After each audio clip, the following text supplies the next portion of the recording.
everybody. So today is Saturday and it is time for family movie night. And we are continuing on Teen Movie Month this month. And we are looking at Blast from the Past. And I guess this is technically more like young adult movie because he's grown up.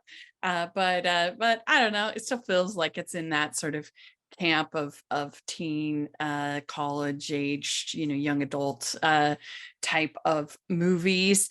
And this movie has so many fans. When I posted that I was going to be doing it, I got tons of people saying how much they love this movie. And I think it really does hold up very, very well. I hadn't seen it in a long, long time. And so it was fun to revisit it. And it's a very simple movie. There's not a ton of plot here. You've got like your basic premise. You've got your parents of Christopher Walken and Sissy Spacek in the 1950s that go underground for 35 years. And they have their child down there. And so that the only thing that the child has ever experienced is sort of this sheltered 1950s world. And so it's a very fish out of water thing. And discover the world. What is it? The sky! I have never in my life seen anything like it before! And Brendan Fraser, he was like the king of this role in the 90s and early aughts. He playing sort of like the lovable doofus who is a fish out of water kind of situation with Encino Man, George the Jungle, Blast from the Past, like a whole bunch of movies where he was kind of the lovable lug. And that's basically what he is here. And a lot of this movie is like him and Alicia Silverstone like going shopping and buying supplies and dancing, looking for a wife for him. Like there's not like a whole lot of plot, so it really depends on the charm of these two actors, their chemistry together, and the banter between the two of them, but particularly just their chemistry together. And I think that it was really working, and I think that's why people feel such an affinity for this movie, is because they like the characters so much. And it's kind of funny that they're named Adam and Eve, like the first man to experience this new world. And so I thought that was clever. They're named Adam and Eve. Most incredible guy you've ever met. You know, Brendan Fraser, Alicia Silverstone, Christopher Walken. They have like various shenanigans looking for a wife for him. And there's this woman, Sophie. That he goes on a date with and thinks that might be the one, but he's really in love with Eve.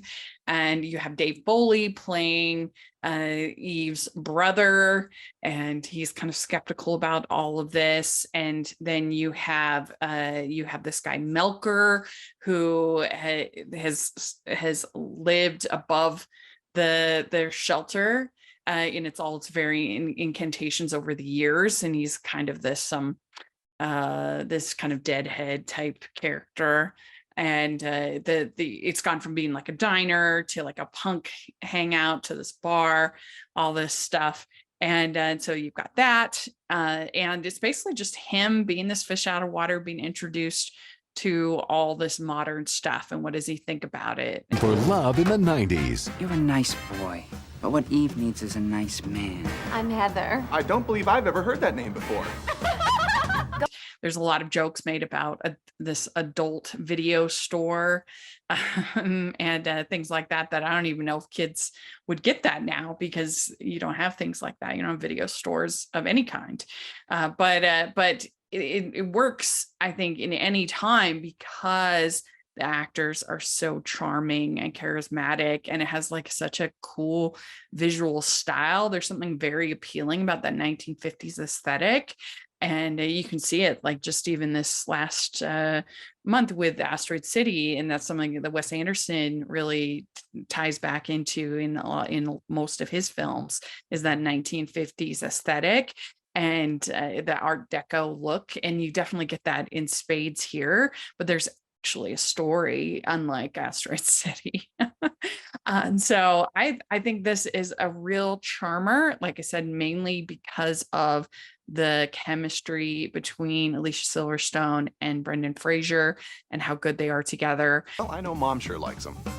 Comes a story about a guy in his 30s, What have you been doing? Been watching television in color. stuck in the 60s, I love I think it's worth a watch, and I can see why so many people have such a fondness for this film and really really enjoy it. And I think I heard an interview with Alicia Silverstone recently saying she would love to do a follow-up, a sequel, and I think that actually could be kind of interesting because at the end, you know, the dad is building a new shelter, and so you could kind of have a person wake up to all the things that have happened since the 90s with this film. That could be interesting. I feel like we all kind of experienced that with quarantine, but not as long. But yeah, you could see what happened since 19, what is it? You could see what happened since 1995. I think that could be fun. Blast from the past too. I don't know. Well, let me know what you think of this movie. Are you one of its big fans? I would love to hear your thoughts in the comment section or on Twitter. Please like this video. Please subscribe to the channel and check out all my Teen Movie Month reviews. I'll put a link to that playlist. I would love to hear your thoughts. And please check out the Patreon and merch store. That is the biggest way that you can help me. Hashtag Animation Junkie shirts at the merch store. And then also, like I said, the Patreon is so much fun and you get so many opportunities. I think it's the biggest bang for a buck of any Patreon that I've seen. So please take a look at that. And thanks so much, everybody. We'll talk to you later. Bye.